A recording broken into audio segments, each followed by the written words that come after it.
a nossa interpretação que muitas vezes está errada. Porque o que jaz no maligno é o sistema. Mas como foi colocado aqui na mensagem, embaixo do poder do Espírito, santificados, como igreja do Senhor, igreja militante, igreja que olha para o mundo sob a perspectiva da graça, nós invadimos os infernos e saqueamos os infernos e povoamos os céus. Amém? Amém. O mundo é um campo de batalha onde toda aquela que crê em Jesus, ele vai tal qual soldado para resgatar aqueles que Deus criou, aqueles que Deus ama, que ainda está sob o domínio das trevas. A missão da igreja se dá no mundo. Nós, enquanto povo metodista, entendemos que nós não fazemos missões, mas participamos da missão de Deus em salvar o mundo. E só podemos participar dessa missão indo ao mundo, nos encarnando assim como Jesus se encarnou. E aí eu tenho que estabelecer relacionamentos. Aí eu tenho que me aproximar. Aí eu tenho que orar. Aí eu tenho que ter convicção de que eu estou em Cristo. Aquele e aquela que tem convicção de que está em Cristo, ele não teme ir ao mundo. Aquele e aquela que tem convicção de que é habitado pelo Espírito Santo, ele não teme se aproximar do drogadito, da prostituta, do homossexual. Porque ele sabe que a luz que habita nele, ele sabe que aquele que está nele é maior do que aquele que está no mundo. Amém? E que ele vai lá no mundo para servir de luz, como um farol que brilha à noite, para poder atrair aqueles que estão nas trevas para a maravilhosa luz de Cristo.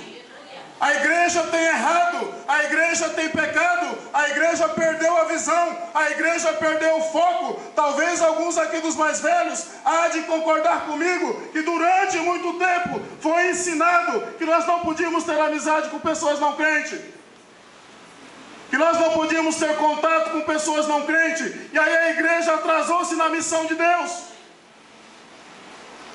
Muitos pais, talvez alguns aqui dos mais velhos, quantas vezes repreenderam os filhos porque ele tinha amizade com a criança do vizinho que não era crente. Enquanto Jesus, o cabeça, encarnou-se no mundo, foi ao mundo, fez amizade, comeu com pecadores, a igreja quer ser melhor do que o cabeça e se isola numa santidade hipócrita, farisaica e antibíblica. Uma santidade que só existe dentro do templo. Esta santidade Deus não quer de nós. A santidade que Deus requer de nós é uma santidade ativa na sociedade. Amém? Amém. É uma santidade que se vive num relacionamento, não em comunhão, no relacionamento com aqueles e com aquelas que não conhecem a Jesus, para que vendo o nosso bom testemunho glorifiquem o Pai que está no céu. Muitas vezes a igreja tem agido tal qual um louco que acende uma vela a pino de meio-dia. Acende uma vela a pino de meio-dia. Que diferença faz uma vela acesa a pino de meio-dia? Nenhuma. Jesus nos chama a acendermos uma vela em plena meia-noite. Amém? Porque a luz só brilha nas trevas. A luz só brilha nas trevas. Quando nós acendemos uma vela a pino de meio-dia, não estamos fazendo diferença. Mas quando nós acendemos uma luz à meia-noite, somos tal qual um farol que serve de referencial para aqueles e aquelas que são náufragos deste mundo de perdição, que estão buscando uma saída. E esse farol não é outra coisa senão nós mesmos. E a luz que sai desse farol é a luz do Espírito Santo que está em nós. Quem tem o Espírito Santo de Deus, meu irmão, minha irmã, não tem medo de ir a lugar nenhum, porque Jesus ia.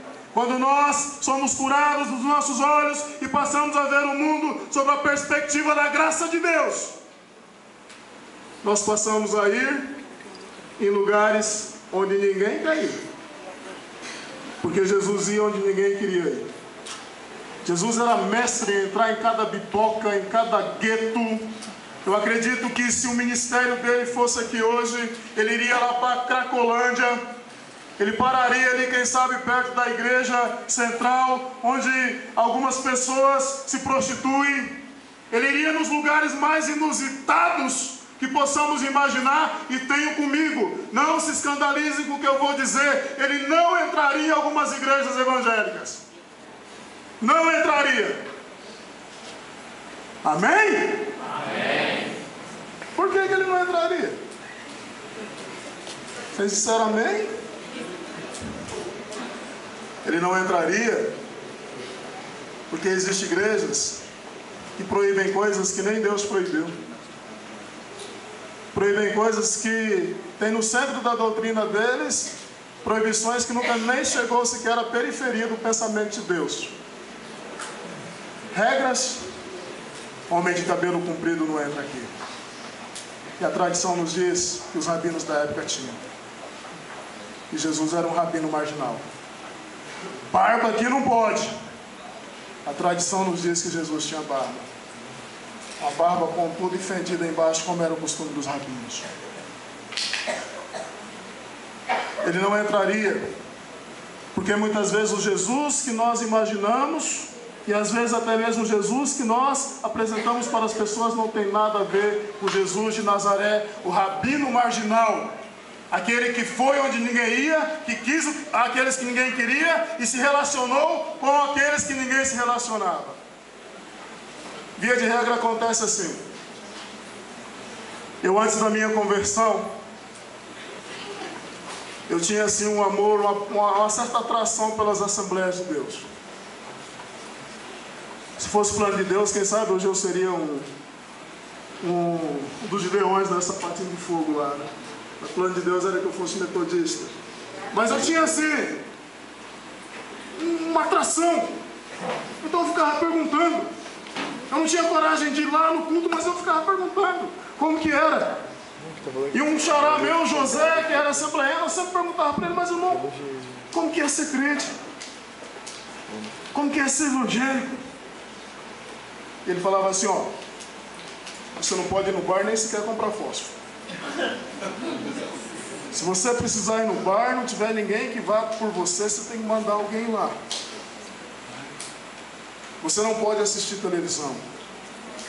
Você não pode usar bermuda. Você não pode fazer isso. Você não pode fazer aquilo. Você não pode, não pode, não pode, não pode, não pode, não pode, não pode, não pode. Ele só me mostrava o lado legalista, não do evangelho, mas da religião. Amém? Uma lista de proibições. Eu tinha vontade de ir, mas eu sabia que determinadas coisas eu não iria deixar. E um dia, quando eu falei para ele, a pastora Kelly ali, que eu gostava de samba, a pastora pode apoiar. Se vocês quiserem saber o porquê desse comentário, acessem lá o Povo Chamado Metodista. Tem lá uns pastores caindo no samba. A pastora Kelly não está, viu? Sambando, mas está no vídeo. Ele falou: não pode, porque samba é do diabo. Esse ritmo aí é diabólico. Você não pode. E eu na época ainda gostava de capoeira e lutava capoeira. Ele falou: isso é do capeta. Você foi consagrado. E eu sei que tem muitos aqui que creem nisso. Eu sei que tem. Até no meio povo metodista tem gente que acha que isso aqui é do demo. Fala aí, Jobel, eu comprei, é meu. Tem gente que tem isso. Com pandeiro, então? Não pode. E assim ele foi falando. Eu falei para ele: meu irmão, você quer saber? Se ser crente é viver esse monte de regra aí, eu prefiro continuar no mundo mesmo. Quero saber da tua fé, não. E nós trabalhávamos junto no frigorífico, e lá tinha que usar uma touca.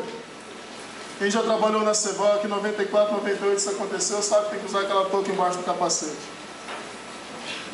Quando foi um dia lá, deu um entreveiro lá no lugar onde a gente trabalhava. E eu fui fazer assim na cabeça do José, bati no capacete dele, o capacete voou e a touca junto, na orelha dele, uma argolona. Eu falei, Zé, tem um demônio de pendurado na tua orelha?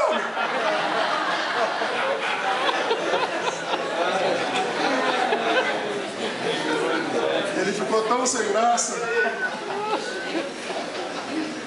Depois falou assim para mim, irmão, já tem uns tempinhos que eu não estou indo na igreja mais, eu desviei. Eu falei, mas o que aconteceu? É que eu estava namorando uma menina aí, você sabe como é que é. Ah, essas católicas tentam a gente tanto, e eu não resisti às tentações da católica e caí. Aí meu pastor me disciplinou e eu tinha vontade de usar brinco, tinha vontade de jogar futebol, gosto de assistir televisão, aproveitei a disciplina e saí da igreja.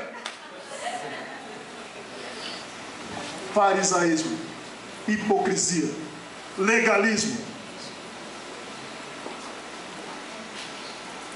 Quando nós somos curados da nossa visão espiritual, quando somos curados da nossa cegueira espiritual, nós passamos a ver o mundo sob a perspectiva da graça. Quando nossa visão é santificada, passamos a ver o mundo sob a perspectiva da graça e o nosso olhar jamais para no exterior. Diga assim comigo, quando nós somos curados em nossa visão espiritual, o nosso olhar jamais para no exterior. Sabe por quê? Porque Jesus nunca se preocupou com o exterior das pessoas. O olhar de Jesus, o olhar da graça, nunca parou no exterior de alguém. O olhar de Jesus penetrava o íntimo da pessoa. O olhar de Jesus ia lá no cerne, na divisão entre alma e espírito. Olhava para uma pessoa, por mais que ela estivesse vivendo sob o lamaçal do pecado, o olhar de Jesus não parava na atitude, mas olhava no ator dos atos e repudiava a atitude, mas amava o ator. Amém? E nós, muitas vezes, o nosso olhar para no exterior. Olhamos para um jovem, às vezes tatuado, cabelo longo. Primeiro irmão Memago que eu preguei lá em Campo Grande, eu fui vestido até de mano, levei uns manos lá para cantar uns rap gospel lá. Pastor Manuel lembra, né, pastor?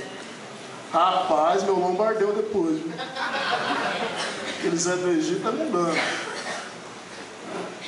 O Zé do Egito, aquele ali não resistiria à tentação da esposa de Potifar, não. Por quê? Porque os meninos estavam de calças largas, porque os meninos estavam de brinco. E ainda as músicas que ele cantou, eles cantaram, quem escreveu o rap fui eu ainda. Que pastor mundano é esse? Fizemos um louvorzão na igreja metodista em Fátima do Sul, uma bênção, chamamos várias igrejas, os meninos foram lá cantar essas músicas. Expliquei para a igreja antes, a letra é minha, os meninos vão cantar. A igreja aceitou. Na hora da igreja, lá, na hora do louvor, que eles foram lá na frente, aquele jeito próprio de ser, aquele estilo de mano, né? Sempre fazendo assim, né? Esse é o jeito. Tem um gingado aí. Um irmãozinho de uma igreja legalista se levantou e saiu cuspindo marimbondo. É fogo estranho no altar. Isso é fogo estranho no altar. Essa igreja não é de Deus. Esse pastor não tem visão. Eu aqui não fico mais. Deu legalidade para o diabo. Não falou assim para todo mundo ouvir. Saiu pensando. Mas passou uns dias, o pastor dele, muito amigo meu, esteve em casa, contou a situação, eu expliquei para ele. Falei, não, pastor, de fato fizemos um louvorzão lá. Tem uns meninos aí que eu estou trabalhando com eles, que cantam rap. Como eu só escrevo e não canto, eles foram cantar. Minha igreja aceitou, nós não temos problema com isso. Ele falou, não, é que o menino ficou escandalizado, né? Eu queria que você conversasse com ele. Eu falei, conversa, desde que ele venha aqui. Se ele não vier aqui, ele é problema do senhor. O garoto não veio. Passou algum tempo, eu e o pastor dele conversando, ele falou assim, você sabe aquele menino que saiu lá da tua igreja cuspindo marimbondo, falando das coisas? Eu falei, sei. Eu tive que disciplinar ele. Falei, mas por quê?